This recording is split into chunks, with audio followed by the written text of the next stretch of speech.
propriedade visitada, ela conta com 5 aviários de em torno de 32 a 35 mil aves.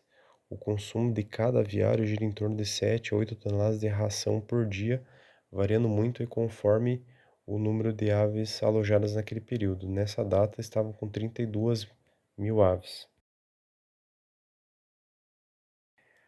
A ração é transportada dos silos para dentro do aviário por meio de tubulação. Dentro dessa tubulação tem uma mola que é acionada aí conforme um sensor de nível lá na ponta detecta a falta de ração. Essa ração nos primeiros dias de vida ela é uma ração inicial chamada ração de corte, fornecendo em torno aí de 24% de proteína para as aves. E após 6 semanas a ração ela é pelletizada, fornecendo em torno de 16 a 20% de proteína. Tanto a ração quanto a água, elas são a livre demanda dos animais, consomem quanto querem. Nas primeiras semanas, o animal tem um fator de conversão em torno de 4,2.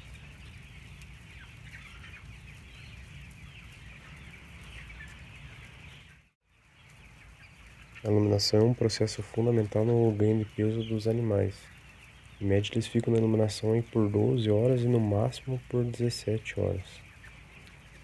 Alguns adotam uma iluminação aí de 16 horas e 8 horas de escuro. A quantidade consumida de água pelos frangos corresponde aproximadamente ao dobro da ração ingerida. Eles consomem pequenas quantidades de água, mas eles estão sempre consumindo água. E ela deve estar sempre fresca e deve estar sempre circulando ali para não estar esquentando a água. Se tiver baixo consumo de água, a ração fica comprometida e por consequência o frango deixa de ganhar peso naquele dia ou naquela semana.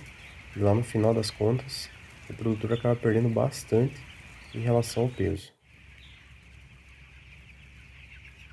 O aviário visitado ele consta com vários equipamentos de controle, por exemplo, de temperatura e de pressão, onde em certas fases aí ele precisa ter controle exato de temperatura e pressão para que ele ganhe peso ou ainda ele não venha a morrer. Mas o equipamento de proteção que eles chamam de cão. Esse equipamento, quando há excesso de temperatura, sobe muito rápido, ele derruba automaticamente as cortinas aí para os frangos não morrerem de calor por excesso de temperatura.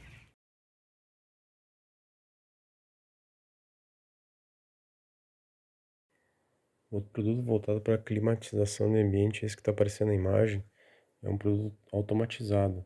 A programação da temperatura e os acionamentos ele pode ser realizado já no início do lote, corrigido e ajustado automaticamente conforme o crescimento da idade das aves. Ele tem uma curva de crescimento pré-programada e também ele proporciona controle do consumo de água, por exemplo, ou programa de iluminação, controle da pressão estática, além de fazer registros, ficar salvo no log de minuto a minuto com variação de temperatura e também de umidade.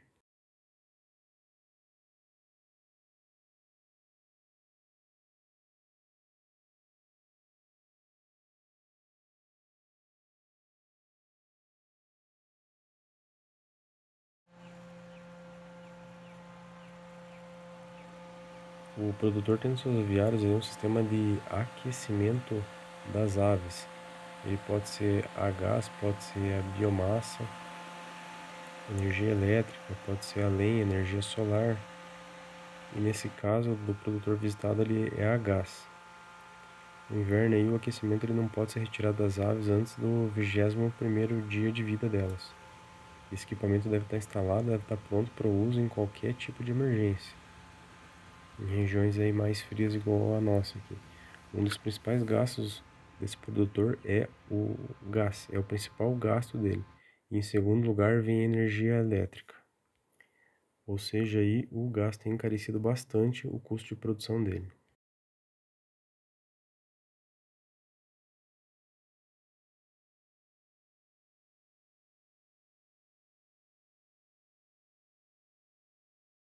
O clorador auxilia na melhoria da água, da qualidade dela, das tubulações e bebedouros da granja.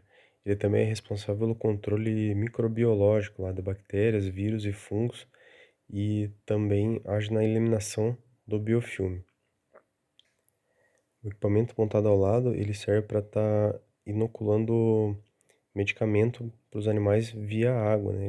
Então eles tomam medicamento através da água, junto com o sistema do clorador. O equipamento mais importante da propriedade é o gerador de energia. Nessa propriedade que eu visitei, eles relataram que tiveram um problema com a Copel e de 3 dias sem energia.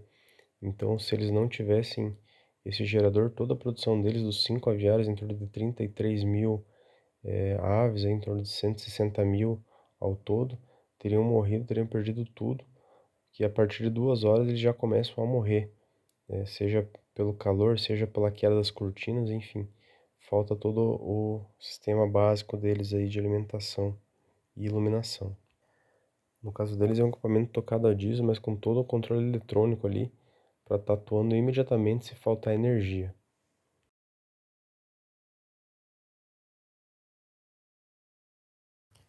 Nessa visita os animais já estavam alojados, então não foi possível ver a preparação da cama. Mas ele me relatou lá que eles fazem primeiro a queima das penas, depois eles fazem, reviram a cama muito, né, para estar soltando toda a amônia que tem ali, gases e tal do cascudinho. Fazem também a limpeza de todos os equipamentos que estão dentro da granja. Na imagem fica bem nítido ver a qualidade da cama deles, né? Cama boa, bem feita, bem queimada, bem revirada. Eles não têm problema com nenhum tipo de patógeno ali ou com a cama em si. E a qualidade dos frangos também tem sido muito boa porque o espaçamento entre as aves, ali, o espaçamento total tá bem amplo. Então os animais têm uma qualidade melhor aí de vida.